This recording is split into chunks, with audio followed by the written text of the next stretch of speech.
Today we're going to have a short lecture on estimating amniotic fluid volume. This is something we do every day when we're looking at an obstetrical sonogram.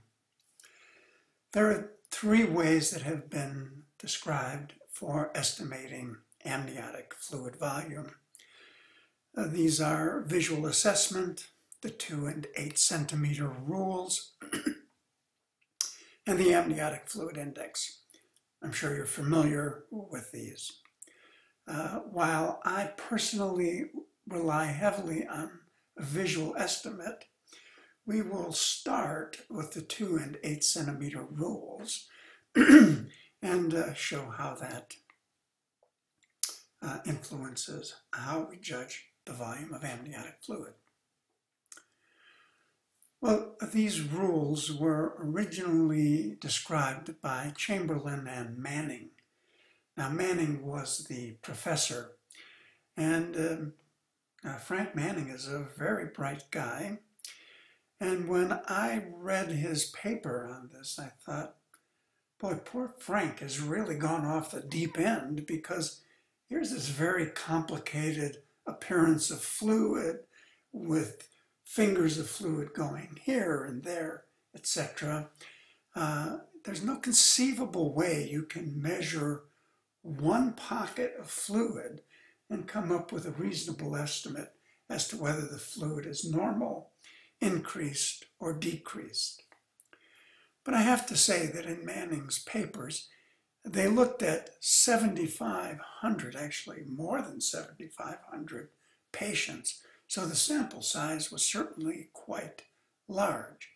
And you can see that they called the fluid increased in 243 and decreased in 230 using the 2 and 8 centimeter rules. Now, that constituted an increased estimate of fluid in 3.2% of the population and a decreased estimate in 3% of the population. Remember that 2 standard deviations, the usual upper and lower limits of normal that medicine applies, would be the 2.5 centiles. So these were not very far away from the actual 2 standard deviation rule we typically apply. Now, I'm like Manning. I prefer whole numbers like 2 and 8.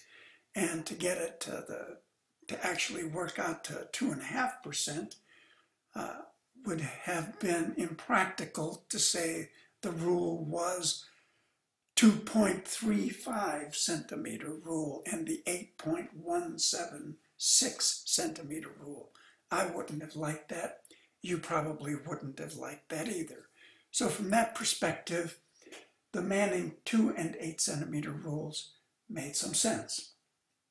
Nonetheless, Dr. Ruth Goldstein and I, my associate at the university, thought that Frank had really gone off the deep edge, and we were going to prove it by doing a study where we took a large number of patients in whom we had large field of view images of the entirety of the uterus.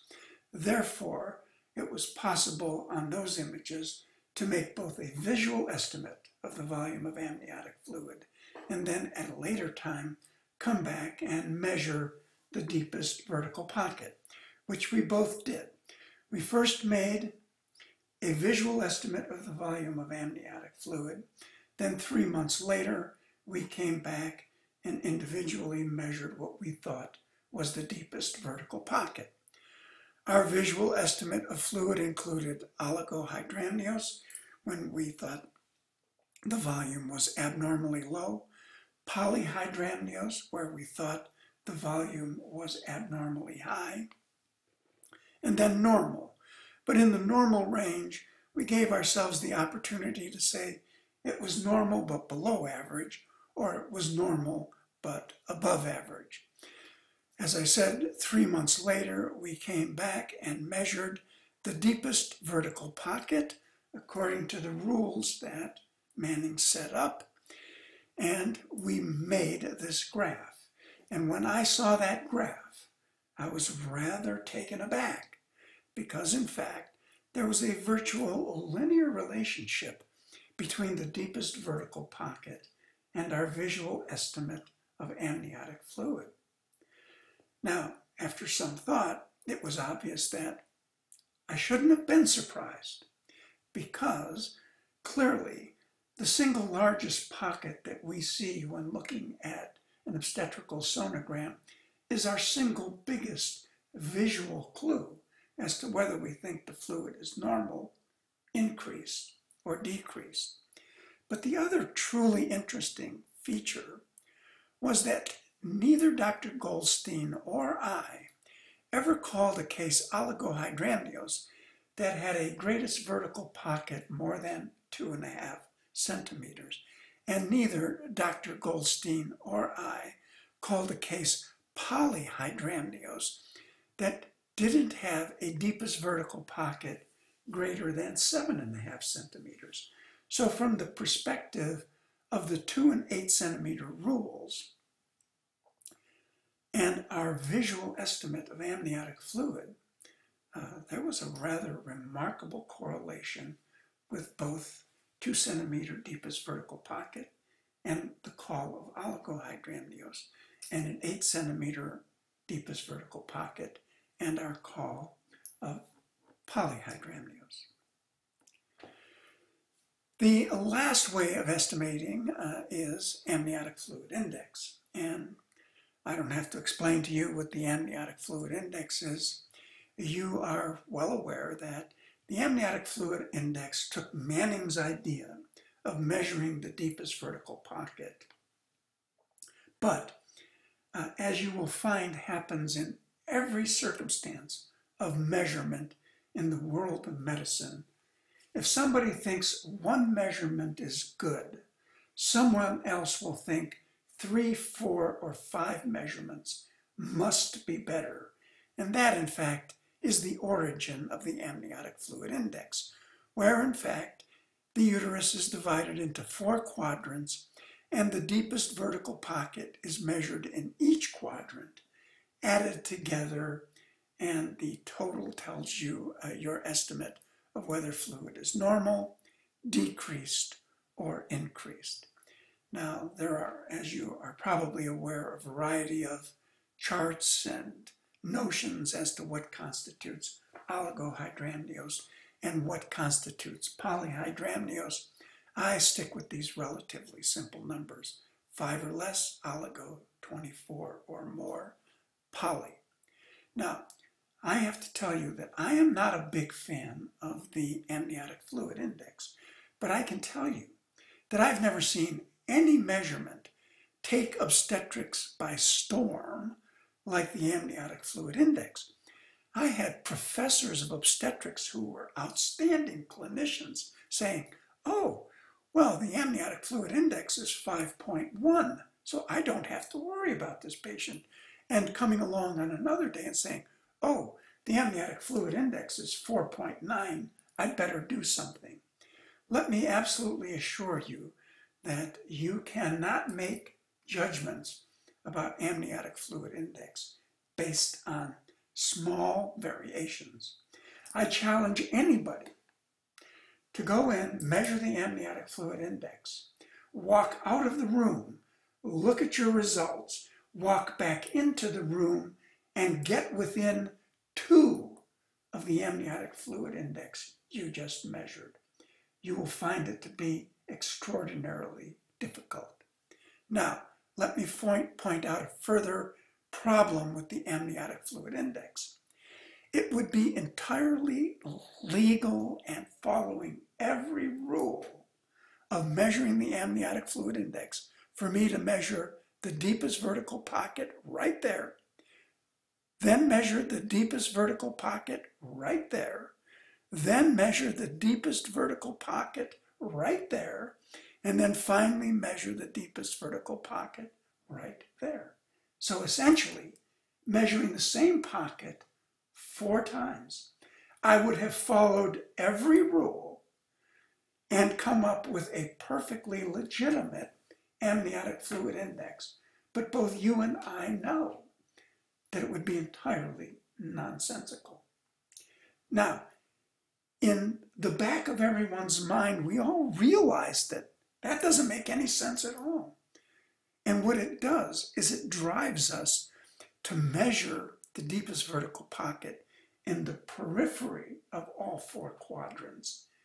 And that isn't any more sensible than measuring all four directly in the middle of the conjunction of the four quadrants. How do I visually judge amniotic fluid?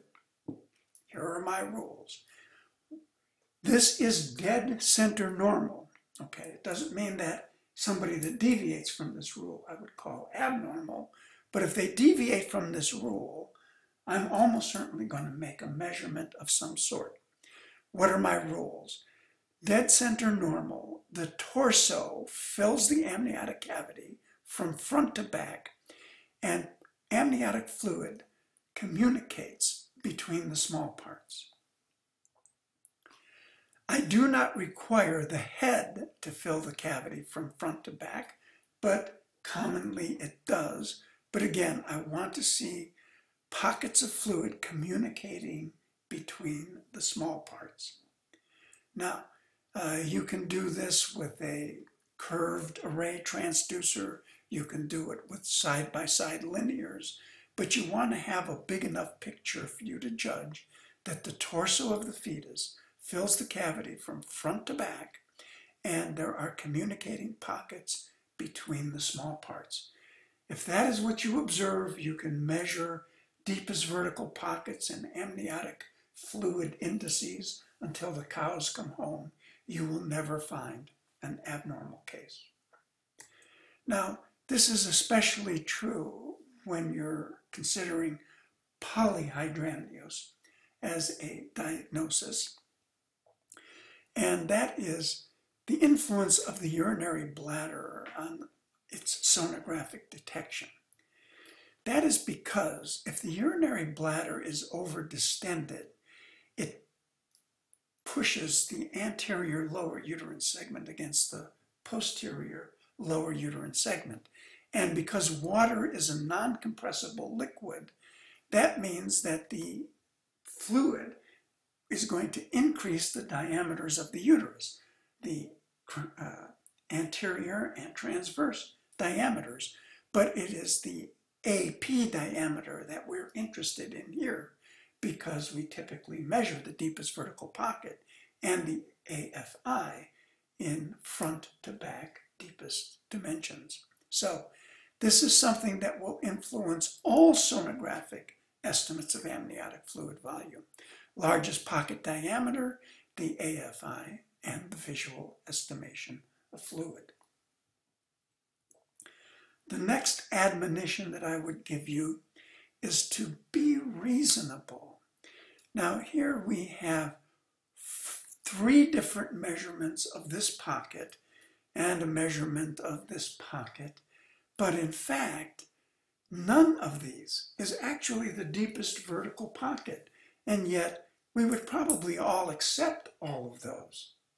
So again, we need to be reasonable when we're looking at what we're going to call the deepest vertical pocket and understand that although these are numeric, they are no more volumetric in terms of deciding how much fluid is present in the uterus than a visual estimate. The last admonition I will give you is to never turn off the main computer bank. What's that? Your brain. Okay? So I hope you're looking at these two images and saying to yourself, well, there's polyhydramnios. We can all agree on that.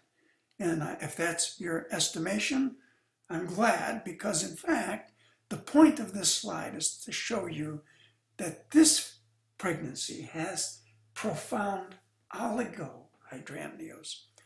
All of this fluid, all of it, is inside of the fetus. And you can tell because every part of the fetus is excluded from this accumulation of fluid. It pushes all of the fetal parts aside. So in fact, There's almost no amniotic fluid here. All of this fluid is contained within the fetus. Now, amniotic fluid increases in volume until approximately the 34th week and then tends to decrease. At 34 weeks, the amniotic fluid volume typically equals 1,000 cc's with a range of about 500 to 1,500 cc's. And while we would like to be able to actually know the volume of amniotic fluid, we have no means of actually measuring amniotic fluid volume. We end up estimating it in every instance. So, since we can't measure the volume of amniotic fluid, when we use the term oligohydramnios and polyhydramnios, the current definition of oligohydramnios and polyhydramnios is what you say it is. So if you pick up a dictaphone and say oligohydramnios, then that case has oligohydramnios. If into the dictaphone you say polyhydramnios, then that's a case of polyhydramnios, because no one is going to dispute that word because they have no means of measuring the actual volume of amniotic fluid. Now, it often surprises people to learn that the amniotic fluid increases to the 34th week and then declines. Typically, most people that do sonography think the amniotic fluid volume is the greatest in the later portions of the mid-trimester. Why is that? Because at 25 weeks, for example, there's 500 cc's of amniotic fluid. The fetus weighs about 500 to 600 grams, so there's about 500 cc's of fetus. Therefore, your eye perceives a 1-to-1 ratio of fluid to solid fetus. So 500 cc's of fluid, 500 cc's of fetus, 1-to-1 ratio, solid to liquid. At 34 weeks, there's about 1,000 cc's of fluid, but at 34 weeks, there's about 2,500 cc's of fetus. So the eye sees a 2.5-to-1 ratio of solid to liquid, and your brain tells you the volume of amniotic fluid went down from when your eye saw a ratio of 1-to-1 fluid to solid tissue.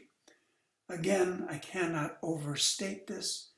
The human eye is phenomenal for seeing relativity and abysmal for making measurements. So in fact, fluid increases at a time when our eye is telling us it is decreasing. So, what rules do I live by? I recommend that you view the lecture on polyhydramnios, where we will reiterate some of this information, and you will come to understand that mild polyhydramnios is not very significant. Might not be, in the vast majority of cases, significant at all. So, if my eye tells me it's poly, I never report it without a number to back me up. So, not only does my eye have to say, I think there's too much fluid, but I have to have a deepest vertical pocket of greater than 8 and or an AFI greater than 24. By contrast, if my eye tells me it's oligohydramnios, you can't talk me out of it with a number, and you can't twist my arm behind my back and talk me out of it. Oligohydramnios, unlike mild polyhydramnios, is extraordinarily dangerous to the pregnancy. So dangerous, in fact, that if I believe I am looking at a case with oligo, I will not release that patient until the I've called the obstetrician to let them know that the patient has oligo and ask what the disposition of the patient should be. So if you're working in a circumstance where you're not actually present when your sonographer completes an exam and you don't review the exam until later, by all means, you must inform your sonographers that if they believe it is oligohydramnios, they must either contact you or contact the obstetrician to let the obstetrician know that there is at least a presumptive diagnosis of oligohydramnios. I hope this information helps you.